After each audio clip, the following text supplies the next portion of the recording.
Hello everyone and welcome to our dev blog reviewing the milestone that ended in July. So this milestone, the idea is to prepare and see if we can actually release a alpha based on this milestone, and the results were no.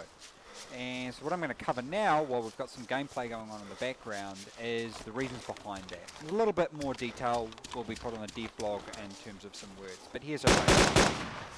So the build is not ready for release. So we have now moved on to pushing forward to our next milestone and working on the issues that were presented with what we'd worked on in July.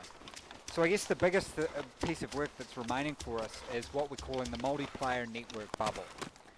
So what this means is that clients receive updates that are within the vicinity of them. At the moment in Arma, you receive updates from everything that occurs on the map. That works out very well for the Arma system, but it doesn't work out so well for DayZ, where we have hundreds of thousands of items and thousands of zombies on the map, and lots of players doing lots of complex little interactions. So what that means is, as the player's moving around, they're only getting the updates that are close to them. This gives us good performance games. It gives us a lot more security in terms of dealing with hacking and things like that, because there's limited data available to the clients. That has been programmed to be developed as of this sprint that's coming up for us now. So we'll have more report on the progress of that in the next dev blog. Another thing we've been working on is finalising the injury and infection system. So we had a rudimentary system already implemented, and based on testing for that, for both performance and functionality reasons, that's actually being redeveloped. We've got a new animation tree for injured players, which you will have seen in the little preview that occurred before this. And we're really excited about that. And I think that's another area of development that's going to carry on. But the aspects of this aren't going to block us from releasing the alpha. But we will be continuing with development on that and reporting in the next dev blog. Another area of development for us has been the attachment system and how that links in with our rifle that we've chosen, which is the M4. So we really want to finish all aspects of customization for the M4, all functionality to a high level of quality. This provides us a benchmark weapon against which we can implement all other weapons. The artists, some people might have seen on the forums, have been really busy coming up with lots of new styles of weapons and things like that.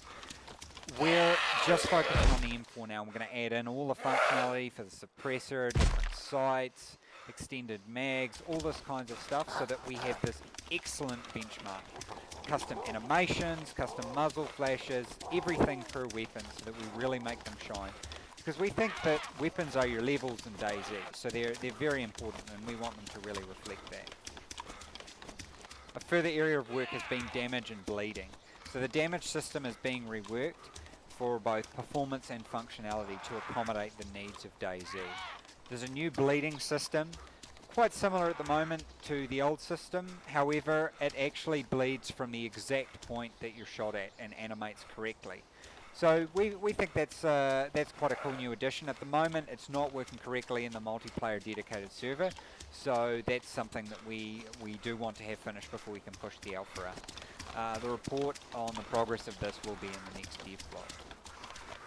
One big area of development has been database and security metrics and things like that. So we're redeveloping the loot spawn system to be central server managed, and we're also preparing the database for a wide release.